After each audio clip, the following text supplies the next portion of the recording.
வணக்கம். இந்த அரங்கத்தில் இருக்கக்கூடிய பெரியவர்கள், மூத்த தலைவர்கள் மத்தியில எல்ஜி ஐயாவிடம் மிக குறுகிய காலம் பழகிய ஒரு மனிதனாக, ஒரு தொண்டனாக நான் இங்கே நின்று கொண்டிருக்கின்றேன். இரண்டு விஷயத்தை மட்டும் காலத்தினுடைய அருமை கருதி உங்கள் முன்னால் வைக்க வேண்டும் என்பது என்னுடைய எண்ணம். ஆளுநராக நம்முடைய மத்திய அரசு, ஜனாதிபதி அவர்கள் அந்த பொறுப்பை கொடுத்த பிறகு ஒரு கட்சியினுடைய அடிப்படை உறுப்பினர் என்கின்ற அந்த அந்தஸ்திலிருந்து அவர்கள் வெளியே வர வேண்டும். நம்முடைய அலுவலகத்துக்கு எல்ஜி ஐயா வர்றாங்க. தலைவர்கள் எல்லாம் மாநில தலைவர்களுடைய அந்த இருக்கை பக்கத்தில் நின்று கொண்டிருக்கின்றார்கள். நானும் அமைப்பு பொதுச் செயலாளர் கேசவ நாயம்ஜி அவர்களும் எல்ஜி ஐயாவை இந்த தனி ஒரு சின்ன ரூம், தலைவருடைய இருக்கை பக்கத்தில் இருக்கும், அங்க கூட்டிட்டு போய் பேசுறோம். அப்ப வரும் பொழுதே தயாராக எல்லாம் டைப் படிச்சு கொண்டு வந்திருக்கிறாங்க. பாரதிய ஜனதா கட்சியினுடைய அடிப்படை உறுப்பினர் பொறுப்பிலிருந்து நான் விலகிக் கொள்கின்றேன் என்று. அதை கையில கொடுக்கும் பொழுது ஒரு சின்ன குழந்தையை போல கண்ணிலிருந்து அப்படியே தண்ணீர் ஆறாக எல்ஜி ஐயாவுக்கு அப்படியே வருது. அதை வாங்கிட்டு நம்முடைய விநாயகம்ஜி அவர்களும் நானும் சமாதானப்படுத்துறோம். ஐயா, இதை பெறுவது எங்களுடைய பாக்கியம் அப்படி. அதற்கு ஐயா சொன்னாங்க, ஒரு பக்கம் ஆளுநராக சென்றாலும் கூட அது பொறுப்பு தான், இதுவாக இருந்தாலும் கூட ஒரு பாரதிய ஜனதா கட்சியினுடைய தொண்டன் என்கின்ற பொறுப்பை விட உயர்வாக இருக்காது என்று சொன்னார். அப்ப மனதில் ஒரு சின்ன எண்ணம் இருந்தது, ஒரு காலத்தில் அந்த பொறுப்பை எல்லாம் முடிந்துவிட்டு மறுபடியும் பாரதிய ஜனதா கட்சியில பணி செய்ய வருவார்கள் என்று நினைத்தேன். இன்றது நடக்கல. ஆனா ஐயா அவர்கள் இரவனடி சேர்ந்த பொழுதும் கூட தேசிய கொடியோடு, துப்பாக்கி ஏந்திய காவலர்களோடு, இந்த நாட்டிற்கு பணி செய்த பெருமையோடு ஆண்டவனிடம் சென்றிருக்கின்றார். இரண்டாவது நிகழ்வு என்னுடைய வாழ்க்கையில ஒரு மிகப்பெரிய பாடம். இது நான் கற்றுக்கொண்ட ஒரு பெரிய ஒரு பாடம். மம்தா பானர்ஜி அவங்க வெஸ்ட் பெங்கால்ல இருந்து எல்ஜி ஐயாவுடைய இல்லத்திற்கு வர்றாங்க. இல்லத்தில் ஒரு நிகழ்வு. வெஸ்ட் பெங்கால் இருக்கக்கூடிய பாரதிய ஜனதா கட்சியினுடைய தலைவர், எதிர்கட்சி தலைவர்கள் எல்லாம் அதை ஆட்சேபிக்கிறாங்க. ஒரு பக்கம் இருதலை கொல்லி பாம்பாக நான் நடுவில் நின்று கொண்டிருக்கின்றேன். மம்தா பானர்ஜி அவர்கள் எல்ஜி ஐயாவுடைய இல்லத்திற்கு வரக்கூடிய நிகழ்வு, தமிழகத்தினுடைய பாரதிய ஜனதா கட்சி தலைவராக அந்த பொறுப்பில் நான் இருக்கின்ற காலகட்டத்தில் அதை நான் எதிர்க்கின்றேன். அதனால் அந்த நிகழ்ச்சியில் நான் பங்கேற்க மாட்டேன். எல்ஜி ஐயா அதற்கு முன்பே தொலைபேசியில் சொல்றேன், ஐயா அதுக்கு முன்னாடி உங்களை வந்து பார்த்துறேன், அது பின்னாடி வந்து பார்த்துறேன், தயவு செஞ்சு நீங்க தப்பா நினைச்சிடக்கூடாது. ஏன்னா உங்களுடைய அரசியல் அனுபவத்தில் பாதி கூட வயதில்லை, இருந்தும் நான் சொல்ல வேண்டிய கட்டாயம் ஐயா. இல்லத்திலே சென்றவரை தனியாக சந்தித்த பொழுது ஒரே வார்த்தையை சொன்னார், என்னுடைய தர்மம், என்னுடைய மாநிலத்தினுடைய முதலமைச்சரை என்னுடைய இல்லத்திற்கு அழைப்பது என்னுடைய தர்மம், உன்னுடைய தர்மம் அதை எதிர்ப்பது உன்னுடைய தர்மம். இரண்டு பேரும் அவர்களுடைய தர்மத்தை நாம் போட்டி பாதுகாக்கின்றோம். இதை விட என்ன பெருமைப்படணும், அதெல்லாம் நீங்க கவலைப்படாத. அப்பொழுது கூட ஒரு பெரிய பாடமாக 2-3 விஷயங்கள் நமக்கு பிடிக்காத விஷயங்களாக இருந்தாலும் கூட எப்படி அதை அணுக வேண்டும் என்கின்ற பாடத்தை நமக்கு சொல்லிக் கொடுக்கக்கூடிய ஒரு அற்புதமான ஒரு தலைவர். மருத்துவமனையில் இருக்கிறாங்க, சொந்தக்காரங்க எல்லாம் அங்க இருக்கிறாங்க, மன்னி இருக்கிறாங்க, காயத்ரி அவங்க இருக்கிறாங்க, சத்யநாராயணன் அவங்க இருக்கிறாங்க, மூத்த தலைவர், மூத்த சகோதரர் கிருஷ்ணமூர்த்தி ஐயா இருக்கிறாங்க. மருத்துவமனையில போய் பார்க்க போறேன். எனக்கு ஒரு சின்ன பயம். நாம் இன்னும் ஒரு 4-5 நாட்கள்ல கட்சி ஒரு பணி கொடுக்குறாங்க, வெளியே போறோம், இன்னைக்கு நம்ம இந்தியாவில் இருக்க மாட்டோம், ஐயாவை கடைசியா பார்க்கணும். ஒரு நம்பிக்கை. 48 மணி நேரமாக சுயநினைவு இல்லாம இருக்கிறாங்க. ஒரு சின்ன குழந்தையை போல அந்த ஐசியூல சின்ன குழந்தையை போல் உறங்கி கொண்டிருந்தார். சின்ன குழந்தை தூங்குற மாதிரி தூங்கிட்டு இருந்தாங்க. மண்ணி வெளியே அழுதுகிட்டு இருக்கிறாங்க. 18 ஆண்டு காலமாக பாதுகாப்பு கொடுத்த தமிழக அரசினுடைய பாதுகாப்பு அதிகாரி அவரும் அழுது கொண்டிருக்கின்றார். அந்த ஆளுநருக்கு வரக்கூடிய ஏடிசி, அந்த ஏர்போர்ஸ் ஆபீசர் ஒருத்தர் இருந்தாங்க, அவரும் அழுதுகிட்டு இருக்கிறாங்க. இத்தனை காலமாக பார்த்தவர்கள் அழுகின்றார்கள். 18 ஆண்டு காலமாக பணி செஞ்சவங்க அழுகுறாங்க, கடமையாக கூட இருக்கிறவங்க அழுகுறாங்க. எல்லோரும் அன்றைக்கு ஒரே ஒரு பிரார்த்தனையை வச்சோம், எப்படியாச்சும் இருந்து தப்பி வந்துடுவார்கள் என்று. இன்னைக்கு அது நடக்கல. ஆனா இருந்தும் ஒரு காரணத்திற்காகத்தான் ஐயா நம்மளோடு இல்லை. எங்கிருந்தாலும் கூட அவருடைய ஆன்மா நம்மை வழி நடத்தும். மூத்தவர்கள் எல்லாம் இங்க சொன்னாங்க, நம்முடைய தலைவர்கள் எல்லாம் சொன்னாங்க, நிச்சயமாக நம்மோடு ஐயா எப்பவும் இருப்பாங்க. ஒரு இருக்கை எப்பொழுதும் பாரதிய ஜனதா கட்சியினுடைய அலுவலகத்துல, தொண்டர்கள் மத்தியில, கூட்டத்துல இருக்கும். அதே நேரத்துல இந்த கட்சியினுடைய முன்னாள் தலைவர் என்கின்ற முறையில சித்தாந்தத்தை தாண்டி மாட்டு கட்சி நண்பர்கள் எல்லாம் வந்திருக்கிறாங்க. திராவிட முன்னேற்ற கழகம் சார்பாக அண்ணன் மா சுப்பிரமணியம் அவர்கள், நாம் தமிழர் கட்சியிலிருந்து, கம்யூனிஸ்ட் கட்சியிலிருந்து தோழர்கள் வந்திருக்கின்றார்கள். நம்முடைய கூட்டணி கட்சி மரியாதைக்குரிய அனைத்து இந்திய அண்ணா திராவிட முன்னேற்ற கழகம் சார்பாக முன்னாள் அமைச்சர்கள் வந்திருக்கின்றார்கள். கூட்டணி கட்சிகள் என்று கூட்டணி இல்லாத கட்சிகள் எல்லோரும் வந்திருக்கின்றார்கள். ஒற்றை மனிதனுக்காக, ஒரு நல்ல மனிதனுக்காக, அதனால் அந்த பெருந்தன்மையை பார்த்து வியந்து வந்திருக்கக்கூடிய எல்லோருக்கும் இந்த நேரத்தில் நன்றி தெரிவித்து, இந்த நிகழ்ச்சியினுடைய தலைவராக இருக்கக்கூடிய நயினார் நாகேந்திரன் அவர்கள் எல்ஜி ஐயாவுடைய இறப்புல நம் எல்லோரையும் இணைத்து காட்டியிருக்கின்றார்கள். அதுவும் இந்த கட்சிக்கு ஒரு பெருமையாக கருதி என்னுடைய பேச்சை முடித்துக் கொள்கின்றேன். நன்றி, வணக்கம். அனைவருக்கும் வணக்கம். தேசமே நமக்கெல்லாம் கொடுக்குது, நாமும் சிறிது கொடுத்திட பழகணும். இந்த தேசம் கொடுத்த நன்கொடை தேச தவ புதல்வன். ஒரு மனிதன் எத்தனை காலம் வாழ்ந்தான் என்பது முக்கியமில்லை, வாழ்கின்ற காலத்தில் எப்படி வாழ்ந்தான் என்பது முக்கியத்திற்கு அதற்கு சாட்சியாக வாழ்ந்து மறைந்த மாபெரும் தலைவர்களில் இந்த தேசம் கொடுத்தது இப்பொழுது நம்மிடமிருந்து எடுத்துக்கொண்டது மாண்புமிகு மேதகு ஆளுநர் எல்ஜி அவர்கள் என்று சொன்னால், இங்கு பேசிய ஒவ்வொரு கட்சி தலைவர்களும் அவர்களை பற்றி புகழ்ந்து பேசியது என்று நினைத்து பார்த்தால், ஒரு மனிதனுக்கு அழிவில்லாத செல்வம் வாழ்நாள் உள்ளவரையிலும் என்று சொன்னால் அது கல்வி செல்வம் ஒன்றுதான். ஆனால் வாழ்ந்து மறைந்த பிறகு அவன் தேடி வைத்த செல்வம் எல்லாம் புகழ் என்கின்ற செல்வம் தான். இந்த உலகில் அழியாதது ஒன்று என்று சொன்னால் அந்த புகழ். அந்த புகழை தன்னகரத்தில் இன்று கொண்டு வாழ்ந்து கொண்டிருக்கின்ற மாபெரும் தலைவர்களில் ஒருவராக நமது மேதகு ஆளுநராக இருந்த எல்ஜி அவர்கள் என்று சொன்னால் அது மிகையாகாது. அவர் தேசப்பற்றிற்கு சுதந்திர தினத்தன்றே அவர் மறைந்து விட்டார் என்று சொல்லி டாக்டர் தமிழிசை அவர்கள் பேசினார்கள். கிருஷ்ண ஜெயந்தி அன்று மறைந்த மறுநாள் என்று சொன்னார்கள். ஆனால் சுதந்திர தினத்தன்று காலையில் கமலாலயத்தில் கொடியேற்றி வைத்து நானும் அண்ணன் ஹெச் ராஜா அவர்களும் நேரடியாக எல்ஜி அவருடைய இல்லத்திற்கு சென்று அவருடைய அந்நியாரை சந்தித்து பேசிக் கொண்டிருந்தோம். அப்பொழுது நான் என்ன சொன்னேன், நான் இன்னொரு முறை அப்போலோ மருத்துவமனைக்கு போய் பார்த்து விட்டு வருகிறேன் என்று சொல்லிவிட்டு அவரிடம் சொல்லிவிட்டு சென்றேன். நான் பார்க்கும்போது சரியாக 2 மணி இருக்கும். அநேகமாக நான் தான் அவரை பார்த்த கடைசி மனிதராக இருக்கும் என்று நான் நினைக்கிறேன். ஏனென்றால் பாரதிய ஜனதா கட்சி வரிசையில், தலைவர்கள் வரிசையில் அவர் நான் தான் கடைசியாக நான் அவர் பார்த்த தலைவர் நான். அந்த அளவில் அப்பொழுது பார்க்கும்போதே அவர் உடல் ஒரு மாதிரி குறுகி போயிருந்தது. நான் கூட சந்தேகப்பட்டேன். ஆனால் ஏதேனும் சொல்லிவிட்டால் யாரும் தவறாக நினைத்து விடுவார்கள் என்று நான் எதுவுமே சொல்லாமல் இருந்தேன். ஆனால் உண்மையிலே அவர் நம்மை எல்லாம் விட்டு பிரிந்தது என்பது அது ஒரு துயரமான சம்பவம். அவருடைய குடும்பத்தாருக்கு மட்டுமல்ல, அந்நியார் சந்திரா அவர்களுக்கு மட்டுமல்ல, இந்த பாரதிய ஜனதா கட்சிக்கு மட்டுமல்ல, இந்த தேசத்திற்கே மிகப்பெரிய இழப்பாக இருக்கும். மிக ஒரு சாதாரணமான தொண்டர்கள் வரிசையில் தான் அவர் இருப்பார். 2004 வேலூரில் நடந்த பாராளுமன்ற தேர்தலில் போகும்போது கூட, அண்ணன் ஏசிய சண்முகம் அவர்கள் போட்டியிடும் போது கூட சாக்கா நடந்தது. ஆனால் கடைசி வரிசையில் இருந்து கொண்டுதான் அவர் எல்லோரையும் வரவேற்று பேசினார். பொதுவாக தலைவர்கள் என்று சொன்னால் முதல் வரிசையில் போய் இருப்பார்கள். ஆனால் அண்ணன் எல்ஜி அவர்களை பொறுத்த மட்டிலும் கடைசி வரிசையில் இருந்து எல்லோரையும் முன்னேற்றி சொல்லுடைய ஒரு தன்மையை பெற்றவர். கமலாலயத்திலிருந்து புறப்பட்டு போகும்போது தலைவர்கள் என்று சொன்னால் எல்லோரும் காரிலே ஏறி போவோம். ஆனால் அவருடைய பழக்கம் என்ன என்று சொன்னால், அவர் ஸ்கூட்டர் வைத்திருந்தாலும் சரி, சைக்கிள் வைத்திருந்தாலும் சரி, அதிலும் ஏறி போகக்கூடியவர்.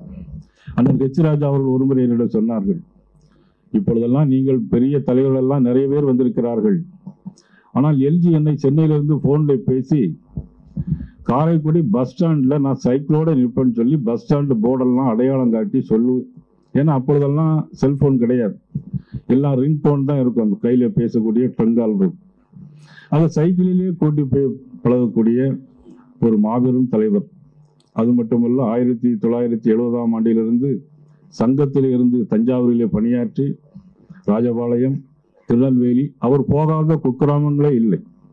அந்த அளவுக்கு இந்த கட்சியை தூக்கி நிறுத்திய ஒரு மாபெரும் தலைவர்கள் என்று நம்மிடம் இல்லை என்று சொன்னாலும், அவருடைய ஆசையோடு நாம் இன்னும் பல பணிகளை இந்த தமிழ்நாட்டிற்கும் தமிழ் மண்ணுக்கும் செய்ய வேண்டும் என்பதை சொல்லிக் கொள்வதோடு, நாகராஜன் அவர்கள் குறிப்பிட்டு பேசியது போல, நாங்கள் எல்லோரும் வீட்டுக்கு செல்வதற்கு முன்னாலே நமது தமிழக முதலமைச்சர் அவர்கள் நேரடியாக அவர் இல்லத்துக்கு வந்து அஞ்சலி செலுத்தினார்கள். மறுநாள் பாரத பிரதமர் நரேந்திர மோடி அவர்களுடைய விஷயமாக அவர்கள் சொன்னதன் அடிப்படையில் அவருடைய சார்பாக அந்த ரீத்தை வைப்பதற்காக முதலமைச்சர் அவர்கள் நேரடியாக மறுமுறையும் வந்து சென்றார்கள். நமது மாண்புமிகு மக்கள் நல்வாழ்வுத்துறை அமைச்சர் அவர்கள் இரவும் மறுநாளும் கூடவே இருந்து எல்லா விஷயங்களுக்கும் ஒத்துழைப்பாக கொடுத்து சென்றார்கள். அவ்வளவு பெரிய ஒரு நல்ல உதவியை செய்திருக்கிறார் என்று சொன்னால் அவர் எவ்வளவு பெரிய உள்ளத்திற்கு சொந்தக்காரர். வாழ்க்கையில் அடிமட்டத்திலிருந்து உயர்ந்து நாகாலாந்து, மேற்கு வங்காளம் போன்ற பல்வேறு மாநில ஆளுநராக பொறுப்பேற்ற மாபெரும் தலைவர் அவர். அது மட்டுமல்ல, ஒரு முறை கமலாலயத்திலிருந்து பேசும்போது, ஆளுநருக்கு முன்பாக பேசும்போது அவர் சொன்ன ஒரே ஒரு விஷயம் எனக்கு நினைவிற்கு இருக்கிறது. உனக்கு எந்த பொருள் வேண்டுமானாலும் போய் கேள், கொடுத்து வைத்திருக்கிறோம் என்று நினைத்து கொண்டு போய் கேள். அந்த பொருள் அவர் தரவில்லை என்று சொன்னால் கொடுத்தா வைத்திருக்கிறோம் என்று சொல்லி திரும்பி வந்து விடு. கொடுத்து வைத்திருக்கிறோம் என்று தைரியமாக போய் கேள். அவர் தரவில்லை என்று சொன்னால் கொடுத்தா வைத்திருக்கிறோம் என்று திரும்பி வந்து விடு, கோபப்படாது என்று சொன்ன ஒரு நல்ல உள்ளத்துக்கு சொந்தக்கார். நிறைய கவிதைகள் எழுதியிருக்கிறார். தமிழுக்கு மனம் பூட்டியவர். பாரதிய ஜனதா கட்சியினுடைய சார்பாக அவர் எழுதிய கவிதைகளும் அவர் எழுதிய பேச்சுக்களும் அனைத்தும் நிச்சயமாக அது உரைநடை பகுதியாக புத்தகமாக நிச்சயமாக அச்சிடப்பட்டு நாங்கள் வெளியிடுவோம் என்பதை இந்த நேரத்திலே தெரிவித்துக் கொண்டு, பாரதிய ஜனதா கட்சியினுடைய அழைப்பினை ஏற்று கட்சி தலைவர்கள் வந்த மக்கள் நல்வாழ்வுத்துறை அமைச்சர் மா. சுப்பிரமணியன் அவர்கள் மற்றும் அனைத்து இந்திய அண்ணா திராவிட முன்னேற்ற கழகத்தினுடைய அன்புக்குரிய அண்ணன் நமது ஜெயக்குமார் அவர்கள், திருமதி வளமதி அவர்கள், கமலக்கண்ணன் அவர்கள், ஆதி ராஜாராம் அவர்கள், மீனவர் நண்பன் அன்பழகன் அவர்கள், நமது அண்ணன் ஜான் பாண்டியன் அவர்கள், டாக்டர் தமிழிசை அவர்கள், விடியல் சேகர் அவர்கள் மற்றும் இந்த நிகழ்ச்சியில் கலந்து கொண்டிருக்கின்ற அண்ணன் பொன் ராதாகிருஷ்ணன் அவர்கள், சட்டமன்ற உறுப்பினர் வெங்கடேஸ்வரன் அவர்கள், எங்களது என்றும் எங்களுடைய தம்பியாக என்றைக்கும் எங்களோடு பயணித்துக் கொண்டிருக்கின்ற எங்களது முன்னாள் மாநிலத்தில் அண்ணாமலை அவர்கள், அண்ணன் ஹெச்ராஜா அவர்கள், நமது சத்யா அவர்கள், தமிழ் மாநில காங்கிரசினுடைய அண்ணன் ராமன் அவர்கள் மற்றும் அண்ணன் கார்வேந்தன் அவர்கள், முன்னாள் ஆளுநர் சண்முகநாதன் அவர்கள், எங்களது அன்புக்குரிய அண்ணன் ஏஜி சம்பத் அவர்கள், பொற்கொடி ஆம்ஸ்டாங் அவர்கள் மற்றும் ஆனந்தன் அவர்கள், அண்ணன் நா. பாலகங்கா அவர்கள், திருமதி வானதி சீனிவாசன் அவர்கள், வருகை தந்திருக்கின்ற பெரியோர்கள், இந்த நிகழ்வுக்கு அல்லும் பகலும் அயராது பாடுபட்டு நிகழ்ச்சியை சிறப்பான முறையில் செய்த கரு நாகராஜன் அவர்கள், அவர்களோடு தோளோடு தோள் நின்று உழைத்த கராத்தே தியாகராஜன் அவர்கள், இன்னும் அண்ணன் அமைப்பு பொதுச் செயலாளர் அண்ணன் கேசவ விநாயகன் அவர்கள் மற்றும் இந்த நிகழ்ச்சியிலே கலந்து கொண்டிருக்கிற அண்ணன் ஏஜி சண்முக அண்ணன் அவர்கள், அவர்களை பற்றி என்ன சொல்லிட்டேன். மற்றும்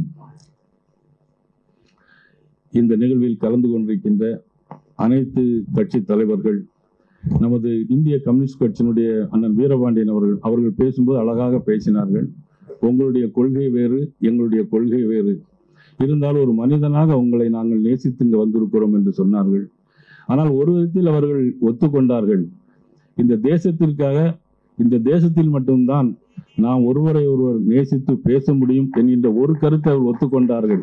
கொள்கைகள் வேறு இருந்தாலும் கூட அந்த வீரபாண்டியன் அவர்களுக்கு எனது நன்றியினை நான் தெரிவித்துக் கொண்டு, இந்த நிகழ்வில் விட்டு போயிருந்தாலும் அனைவருக்கும் எனது மனமார்ந்த நெஞ்சார்ந்த நன்றிகளை தெரிவித்து, நிறைவாக பேச இருக்கின்ற நமது அன்புக்குரிய அண்ணாச்சி RSS செந்தில் அவர்கள், அகில வித்யா பாரதியுடைய சங்க பிரச்சார பிரமுக அவர்கள் நிறைவாக பேசியிருக்கிறார்கள். டால்பின் ஸ்ரீதர் அவர்கள், அண்ணன் மாண்புமிகு மறைந்த நமது ஆளுநருடைய குடும்பத்தார் அவர்கள், அவரோடு நெருங்கிய பழையவர்கள், கரிகாலன் அவர்கள், வினோஜ் அவர்கள், கருப்பு முருகானந்தம் அவர்கள், அர்ஜுன் சம்பத் அவர்கள் மற்றும் அனைவருக்கும் எனது மனமார்ந்த நெஞ்சார்ந்த நன்றியை தெரிவித்து, இவர் மறைந்து போனாலும் இவர் போல நாம் வாழ்வதற்கு முயற்சிக்க வேண்டும் என்று இந்த நேரத்திலே தெரிவித்துக் கொண்டு, கார் உள்ளளவும், கடல் நீர் உள்ளளவும், வான் உள்ளளவும், இந்த வையகம் உள்ளளவும் அவருடைய புகழ் நிலைத்து நிற்கட்டும், நிலைத்து நிற்கட்டும், நிலைத்து நிற்கட்டும். நன்றி, வணக்கம். முன்னாள் மேதக ஆளுநர் எங்கள் அண்ணன் இல கணேசன் அவர்கள் இல்லை என்று மனம் ஏற்க மறுக்கிறது. ஏனென்றால் நாங்கள் இருவரும் 1974 இணைந்து பணியாற்றி இருக்கிறோம். அவரோடு ஆர்எஸ்எஸ்ஸிலே அப்ப அவர் ஆர்எஸ்எஸ்னுடைய மதுரை விபாக் பிரச்சாரக்காக எங்கள் பகுதிக்கு பொறுப்பாளராக வர்றார். அப்ப 6-7 மாதங்களிலே நெருக்கடி நிலை அறிவிக்கப்படுகிறது.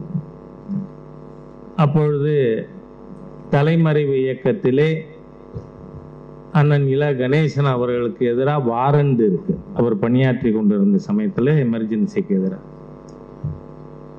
அப்போ நான் கேட்பேன், எப்பொழுதுமே ஒரு ஹாஸ்யமாக ஒரு விஷயத்தை வைக்கிறதுல அவருக்கு ஈடு இணை யாருமே கிடையாது. நீங்க இப்படி பஸ்ல எல்லாம் வரீங்களே, உங்களை போலீஸ் கண்டுக்காதான்னு. நானும் கண்ணாடியை கட்டிடுவேன், எனக்கு அவனை தெரியாது, அவனுக்கு என்ன தெரியாது. அந்த மாதிரி இப்ப கூட சமீபத்திலே அவருடைய சகோதரர் சொன்னது, என்னப்பா காலில் காயம் ஏற்பட்டிருக்கே அப்படின்னப்ப, அது பெருங்காயம், நான் எல்ஜி அப்படின்னு சொன்னாராம். அதாவது அந்த வேதனையிலே கூட அவர் ஹாஸ்யமாக விஷயங்களை எடுத்து வைப்பதிலே வல்லவர். நீண்ட அசோசியேஷன் 51 ஆண்டுகளாக அவரோடு இணைந்து பணியாற்றி இருக்கிறேன். அதில் குறிப்பிட்டு சொல்ல வேண்டும் என்று சொன்னால், நான் எடுத்த முடிவுகள் எதுவுமே நான் எடுத்த முடிவு அல்ல, அண்ணன் இல கணேசன் அவர்கள் எடுத்து சொன்னதுதான். ஏன்னா 1981 4 ஆண்டுகள் மத்திய பிரதேசத்தில் கோல் இந்தியாவில் ஏவோவா பணியாற்றி கொண்டு இருந்துவிட்டு திரும்புகிறேன். அப்போ ஊருக்கு வரும்பொழுது நான் இனிமே காரைக்குடியிலேயே ப்ராக்டிஸ் பண்ணலான்னு இருக்கேன். அப்படின்னா நீ ஒரு காரியம் பண்ண. அப்போ அவர் ஆர்எஸ்எஸ்னுடைய மாநில இணை அமைப்பாளராக இருந்தார். நீ நாளையிலேருந்து சங்கத்தில் பொறுப்பெடுத்துக்கோ அப்படின்னு. ராமேஸ்வரம் விபாக் விவஸ்தாபுரமுக்கா 5 ஆண்டு காலம் நான் இருந்ததும் அவர் இட்ட கட்டளைப்படி. அதற்கு பிறகு 91 பாரதிய ஜனதா கட்சி, எனக்கு முன்னாடி பேசின பாலாஜி அவர்கள் சொன்னது போல 1991 ஜனவரி 26 மாண்புமிகு சுதர்சன்ஜி அவர்கள் தான் இனிமேல் எல்ஜி அவர்கள் பாரதிய ஜனதா கட்சியிலே பணியாற்றுவார், அவரை என்ன பொறுப்பிலே கொடுத்து பணி செய்ய வேண்டும் என்பதை பிஜேபி முடிவு செய்யும்னு. அப்போ அந்த பைட்டுக்கு நானும் போயிருந்தேன். அப்போ விளையாட்டா சொன்னேன், பிஜேபி நாளிலிருந்து ஹெவி வெயிட் பார்ட்டி. நீங்க பாத்தீங்கன்னா 15 நாட்களுக்குள் பிப்ரவரி 14 நான் சிவகங்கை மாவட்ட அமைப்பாளராக அறிவிக்கப்பட்டது அண்ணன் எல்ஜி அவர்கள். அதுக்கு முன்னாடி பிஜேபியில் நான் போட்டியிட்டு இருக்கேன் 89. அப்பயும் அவர் தான் போட்டியிட சொல்லி பணித்தது.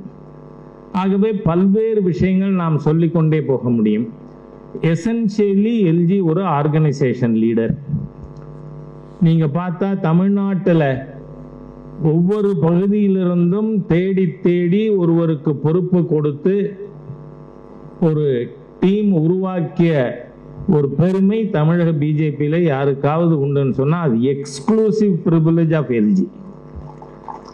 எல்ஜி தான் அந்த மாதிரியா ஒவ்வொருத்தரையும் பார்த்து பொறுப்புகள் கொடுத்து பணியாற்ற வைத்தார்.